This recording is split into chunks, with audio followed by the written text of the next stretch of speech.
Hello student, welcome to our channel Indo official. Railway board ने अपनी vacancy release कर दी है। कांस्टेबल और सब कांस्टेबल की इसमें पोस्ट आई है। थोड़ा मैं आपको इन पोस्टों के बारे में बता रही हूँ। तो जो पहली वैकेंसी है वो आपकी कांस्टेबल की है।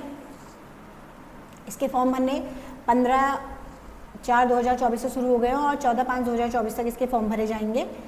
फॉर्म भरते समय आपने अपना अकाउंट भी लगाना है और वो अकाउंट आपका आधार कार्ड से लिंक होना चाहिए, क्योंकि इस फॉर्म में अगर सपोज आपका सिलेक्शन नहीं हो पाता है बट आपने जो रिटर्न है वो दिया है, सीबीटी बेस एग्ज़ाम वो दिया है, तो आपका कुछ पैसा रिफंड हो जाएगा, तो आपके ही अकाउंट में आएगा। तो ध्यान रखिएगा, अकाउंट वो लगाइएगा जो आपका पर्सनल हो, प्लस जॉइंट अकाउंट मत लगाइएगा, सिंगल अकाउंट लगाना है इसमें। और वो आधार कार्ड से लिंक होना चाहिए, उसमें मोबाइल नंबर भी लगा हुआ होना चाहिए, ठीक है। जो कांस्टेबल की है इसमें 7th पे लेवल है, 7वां वेतन आयोग लगेगा, लेवल 3 की पोस्ट है। इनिशियल में जब सिलेक्शन हो जाता है जो सैलरी होगी 21,700 से स्टार्ट होगी। आयु सीमा 18 से 28 है। पहले ये आयु सीमा 25 थी, लेकिन 3 साल का कोविड की वजह से ये 28 हो गई है। टोटल वैकेंसी 4,208 पोस्ट है इसमें। 10th पास मांगा है सिंपल कांस्टेबल के लिए, तो 10th पास भी इस फॉर्म को आसानी से फिल कर सकते हैं। बाकी इसमें जो मेन लिया है, देखो साफ साफ लिखा हुआ है कि एक बार खाता बनाने के बाद खाता मतलब एक आदमी एक ही खाता यूज़ करेगा, एक खाते से एक ही फॉर्म भरा जाएगा। उसमें मोबाइल नंबर होना चाहिए, ईमेल आईडी जो भी आप मेंशन करें वो आपकी ही होनी चाहिए और सही ईमेल आईडी मेंशन करनी है, सही फ़ोन नंबर लगा हुआ होना चाहिए आपका। और पैसे जो वापस होंगे सीबीटी बेस एग्ज़ाम के बाद वापस होंगे आपके।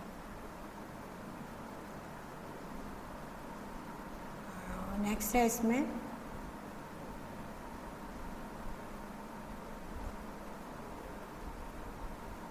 जब आप पेपर देने जाएंगे, अगर सेंटर से कुछ आपका दूर होता है, सपोज ट्रेन वगैरह से जाने का होता है, तो जब आप अपना एडमिट कार्ड दिखाएंगे तो ट्रेन में आपकी निःशुल्क होगी। मतलब ट्रेन से आप जहां आपका सेंटर है वहां तक आप फ्री में जाएंगे और वहां से फ्री में आ सकते हैं जब आप अपना एडमिट कार्ड दिखाएंगे तो रिटर्न एग्ज़ाम के लिए, ठीक है।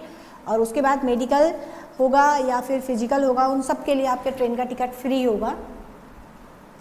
तो ये थोड़ा फ़ायदा है, रेलवे ने बच्चों को काफ़ी अच्छी सुविधा दी है।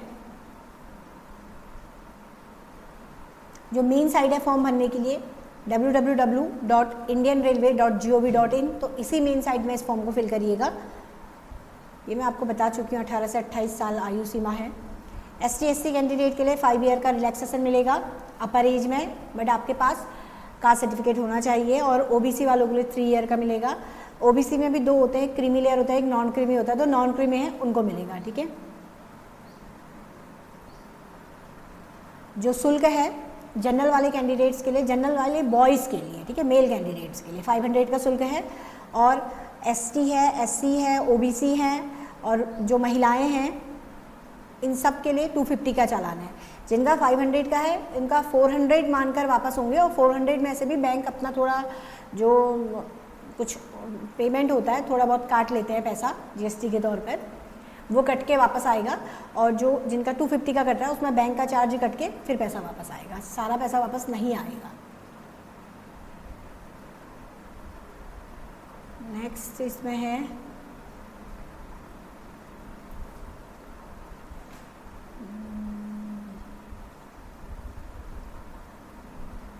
बस, ज़्यादा कुछ उसमें लिखा है नहीं। ये तो सब जब आप निकल जाएंगे, सिलेक्शन हो जाएगा, उसके बाद की प्रोसेस है सारी की सारी, तो ये खुद ही समझ में आ जाएगा। हाँ ठीक है, इसमें जो पेपर होगा आपका टोटल 120 क्वेश्चन आएंगे, 90 मिनट का समय दिया जाएगा। एक क्वेश्चन के लिए 1 मार्क्स मिलेगा, लेकिन अगर 3 क्वेश्चन गलत होते हैं तो 1 मार्क्स कट जाएगा। सिंपल सिलेक्शन के लिए 35% लाना ज़रूरी है, ST/SC को 30% लाना ज़रूरी है। लेकिन इसका मतलब ये नहीं कि सिलेक्शन हो गया, उसके बाद ये तो सिर्फ पासिंग मार्क्स हैं, फिर आपकी मेरिट बनेगी, मेरिट के बेस पे सिलेक्शन होगा, ठीक है।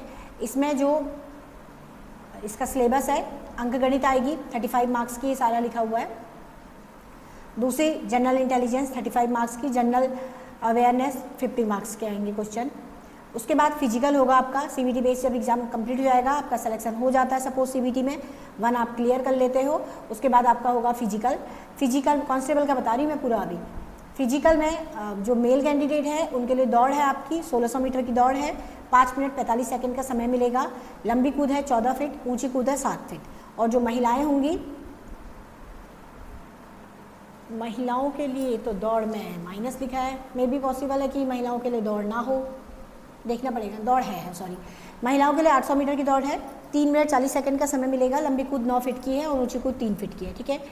और हाइट की बात करें तो जो जनरल वाले हैं और EWS वाले हैं और OBC वाले मेल कैंडिडेट हैं, हाइट चाहिए 165 और फीमेल के लिए 157, ठीक है।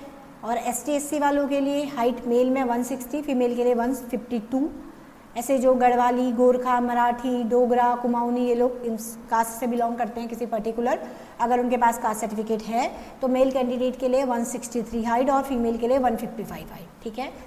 उसके बाद चेस्ट है मेल्स के लिए बिना फुलाए 80 और फुलाने के बाद 85 होनी चाहिए। SC ST के लिए 76.2 और फुलाने के बाद 81.2, और जो मैंने आपको कास्ट सर्टिफिकेट बताया था इनमें 80 और फुलाने के बाद 85, ठीक है। तो ये आपका जो सेकंड पेपर होगा वो आपका फिजिकल होगा, और जो थर्ड होगा वो आपका मेडिकल होगा। मेडिकल आपको पता ही है, आंखें वगैरह चेक करते हैं और दांत आपके होने चाहिए, पॉइंट्स पूरे होने चाहिए, बस यही मेन रहता है। अगर आप इनमें से किसी से भी बिलोंग करते हैं तो आप इस फॉर्म को ज़रूर भरिए। प्रमाण पत्र की अगर बात करें तो आयु सीमा के पास लिए आपके पास 10th का सर्टिफिकेट होना चाहिए, शैक्षिक योग्यता का प्रमाण पत्र होना चाहिए, स्वस्थापित रंगीन फोटोग्राफ के जो भी आप फ़ोटो खींचें उसकी आपके पास 2 या 3 प्रतिलिपि होनी चाहिए। यानी कि अगर आप कभी कभी ऐसा होता है बच्चे कंप्यूटर से फ़ोटो वगैरह बना लेते हैं और उसकी फ़ोटो रखते नहीं है, अगर वो निकल जाते हैं तो थोड़ा सा दिक्कत करता है। तो आपको अगर लगता है कि आप निकल सकते हैं तो थोड़ा फ़ोटो ज़्यादा बनाइएगा। जो फ़ोटो खिंचाएंगे आप उसका जो साइज होना चाहिए वो 30 से 70 KB के बीच होना चाहिए। फ़ोटो नई होनी चाहिए, ज़्यादा पुरानी फ़ोटो मत लीजिएगा। चश्मा वगैरह नहीं होना चाहिए आपके, टोपी नहीं पहनी होनी चाहिए, दोनों कान विजिबल होना चाहिए आपके। रनिंग हैंड में उस फ़ोटो के नीचे, रनिंग हैंड राइटिंग में, यानी कि जो फ़ोटो के नीचे आप लोग कंप्यूटर से लिख देते थे वो नहीं होगा, रनिंग हैंड राइटिंग में होना चाहिए। उम्मीदवार के हस्ताक्षर, स्कैन की गई JPG छवि, ये सब चीज़ें होनी चाहिए, रनिंग हैंड में होनी चाहिए साइन, ठीक है।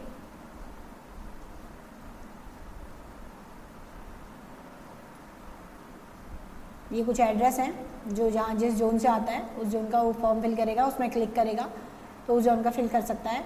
जैसे अहमदाबाद, अजमेर, प्रयागराज, मतलब आप जिस क्षेत्र में आते हैं उसका फॉर्म है ये, ठीक है। तो बस इतना ही, ज़्यादा कुछ है नहीं इसमें। तो ये कांस्टेबल के लिए था, और जो दूसरी है वो बताती हूँ मैं आपको सब इंस्पेक्टर के लिए, ठीक है, SI के लिए। तो जो SI के लिए है वो भी देख लीजिए।